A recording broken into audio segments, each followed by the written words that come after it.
तो वर्क के बाद हम लोग एनर्जी पर आ गए हैं। हमने बोला था आपको कि वर्क, पावर, एनर्जी, ये जो चैप्टर होता है वो साथ में होता है। तो यहाँ पर वर्क कंप्लीट हुआ, उसके बाद एनर्जी है। ये कभी भी 9th क्लास में भी देखिएगा तो ये यूनिट का नाम हमेशा साथ में लिखा रहेगा, वर्क, पावर, एनर्जी। ऐसा क्यों है?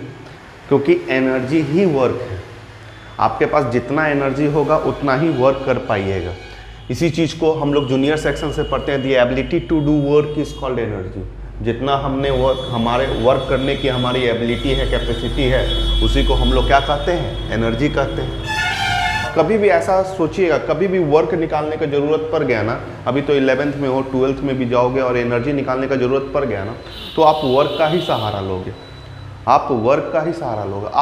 आप वहाँ पर क्या करोगे कि वर्क निकालोगे। वर्क जितना आएगा ना वही आपका एनर्जी होगा। वही चीज़ बोला गया है यहाँ पर कि नोट करके याद रखना, एनर्जी इज मेजर्ड। अगर तुमको एनर्जी मेजर करना है तो तुमको अमाउंट ऑफ वर्क डन निकालना हो कि बॉडी कितना वर्क किया है। अगर बॉडी कितना वर्क किया वो पता चल गया ना, बस उतना ही एनर्जी होगा। तो इसीलिए हम लिखे हैं energy is equal to work. Energy और वर्क एक ही चीज़ है, एक ही सिक्का का दो पहलू है। तो इसका ऐसा यूनिट क्या होता है? जूल होता है, और सीजीएस यूनिट अर्ग होता है। तो एक एक करके हम लोग सबसे पहले काइनेटिक एनर्जी पर काम करते हैं।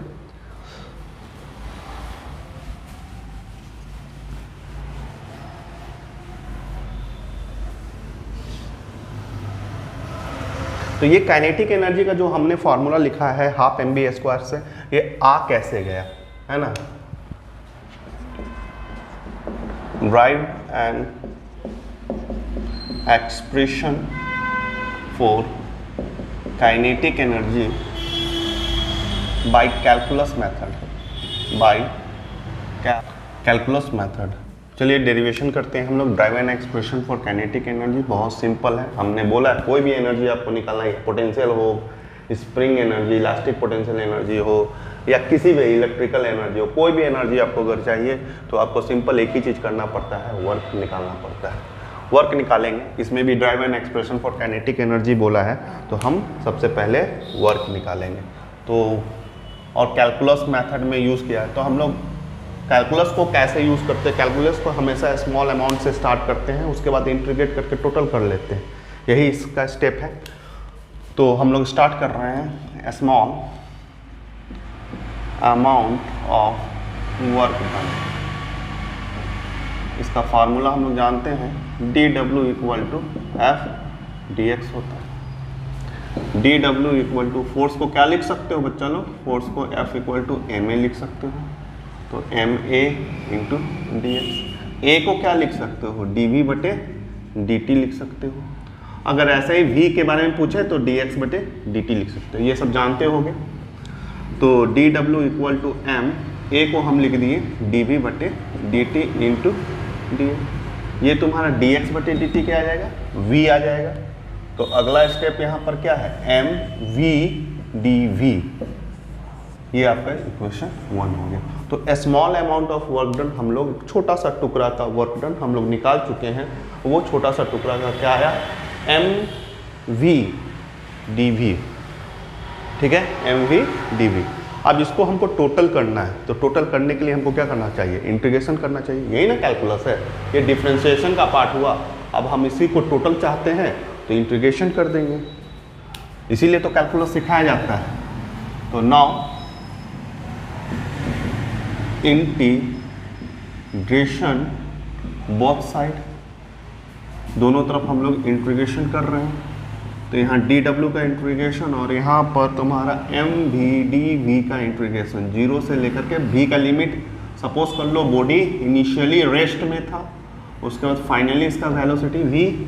ठीक है, तो यहाँ dW का इंटीग्रेशन w हो गया बच्चा। m को बाहर करो, m इसलिए बाहर होगा क्योंकि dv से रिलेटेड जो भी टर्म है वो अंदर रहेगा, बाकी सब कोफिशिएंट होता है, कांस्टेंट होता है, उसको बाहर करो।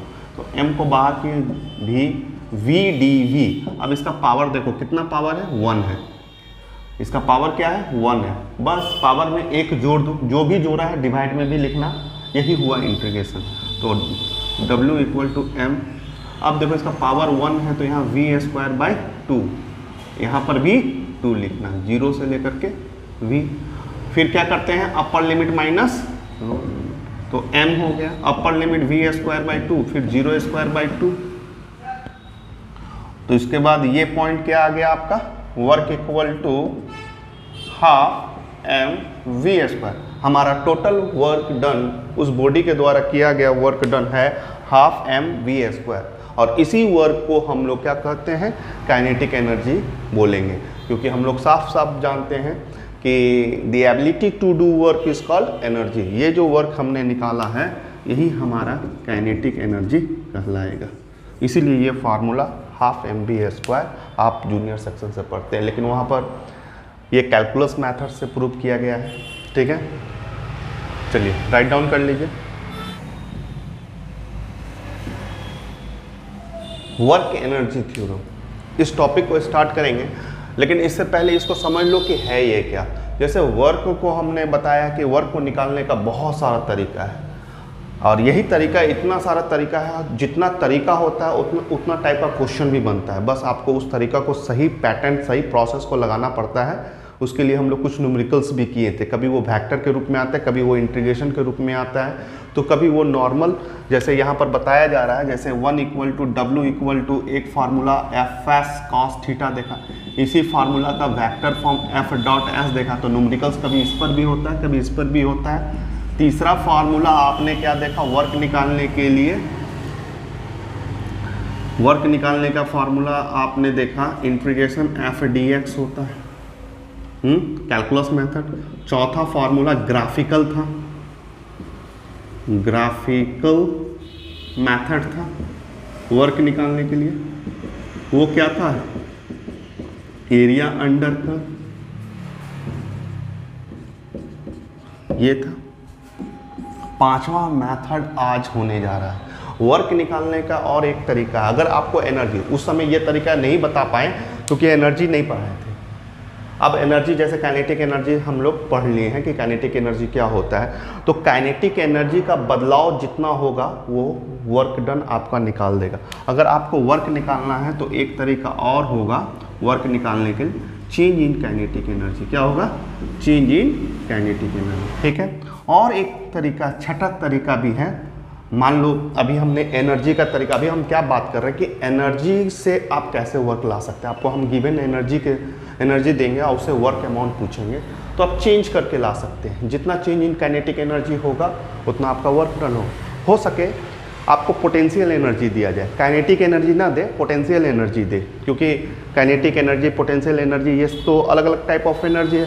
तो उस समय कैसे निकालेंगे, बस एक ये भी बहुत इंपॉर्टेंट पॉइंट है जो ये सब एग्जाम में रहेगा। जैसे work done by potential energy का बात होगा ना, work done equal to potential energy में यही डेल माइनस लगा के करना। क्या करना, माइनस लगा। ये सब प्रॉपर्टी भी है, धीरे धीरे करके आपको समझ में आएगा। अभी हम इतना ही बता सकते हैं कि टोटल वर्क निकालने का आपका कितना तरीका है, 6 तरीका है।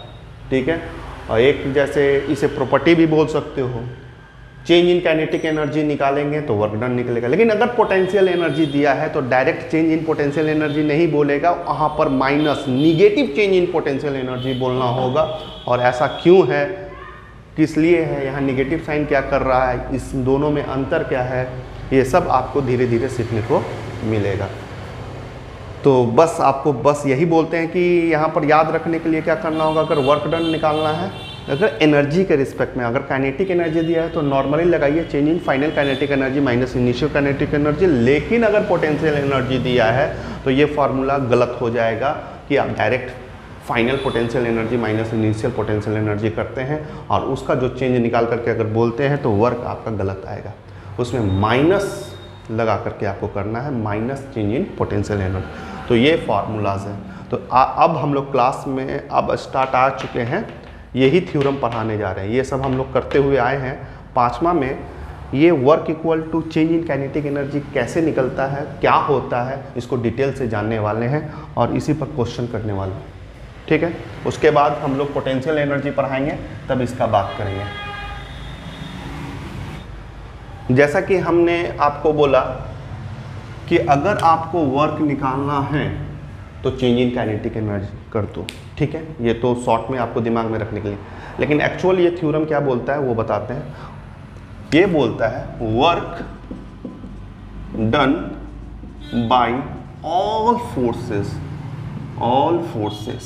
यहाँ ऑल फोर्सेस में बहुत तरह का फोर्सेस होता है। अगर फोर्स में देखोगे ना बच्चा, बहुत तरह का फोर्स होता है। जैसे ऑल फोर्सेस लिखने को तो लिख देते हैं, लेकिन यहाँ ऑल फोर्सेस कहने का मतलब वो कंजर्वेटिव फोर्स हो, नॉन कंजर्वेटिव फोर्स हो,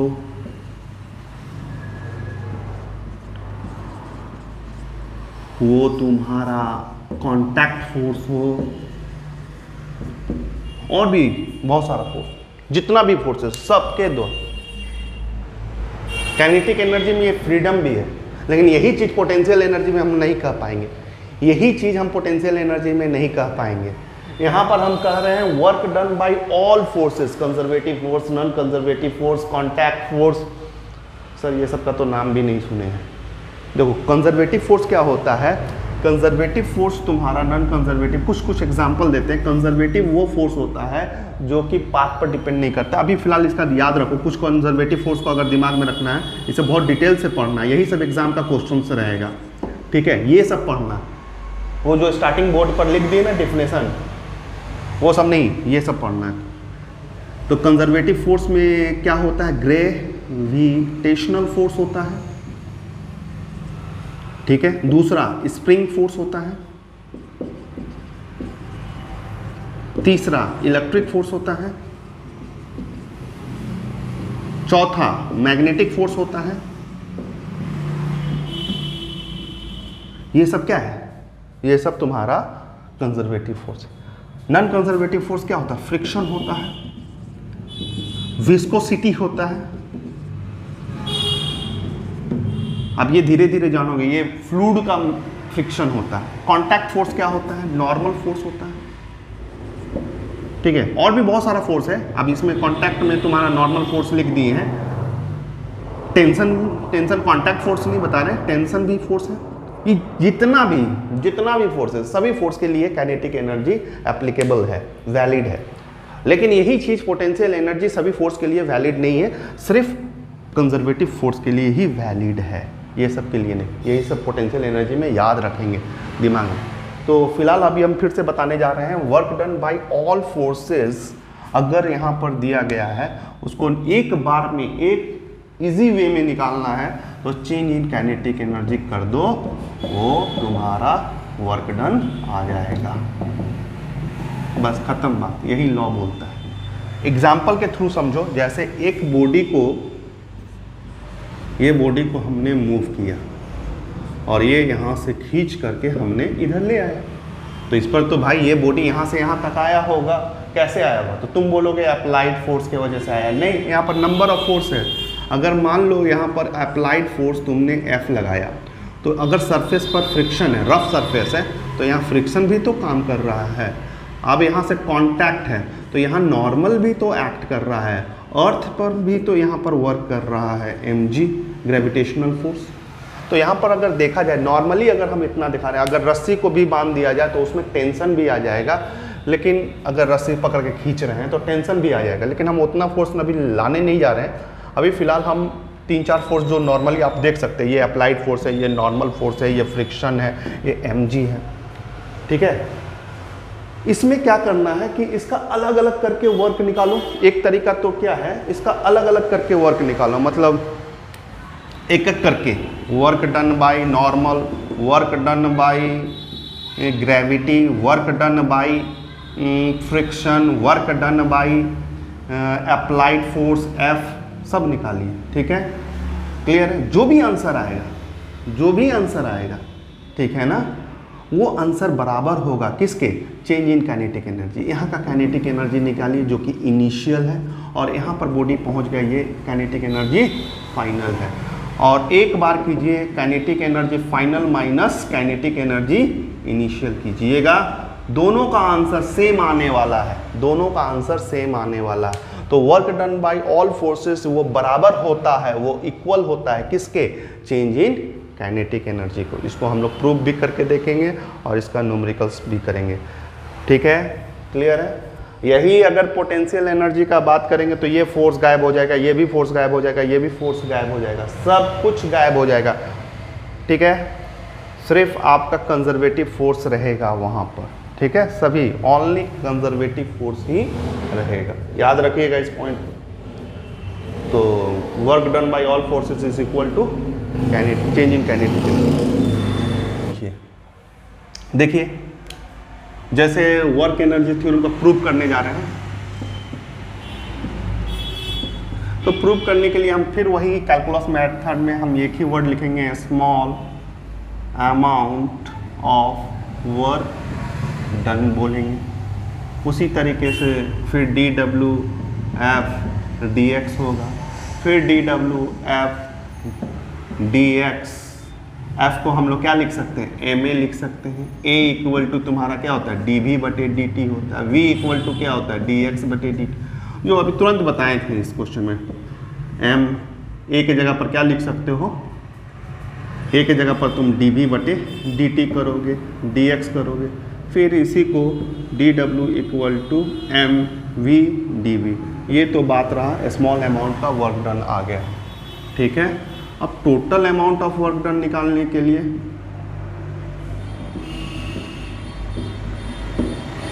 इसके लिए हम लोग क्या करते हैं, इंटीग्रेशन बोथ साइड करते हैं, इंटीग्रेशन बोथ साइड्स करेंगे। ठीक है, तो यहाँ लीजिए डी डब्ल्यू, बस एक स्टेप याद रखना है यहाँ पर, जब इंटीग्रेशन कर रहे हो ना, बस इसका लिमिट वहाँ जो जीरो बैठाए थे, यहाँ पर तुम इनिशियल वेलोसिटी कुछ मान लो आपका u है और ये फाइनल वेलोसिटी, वहाँ पर जीरो किए थे काइनेटिक एनर्जी।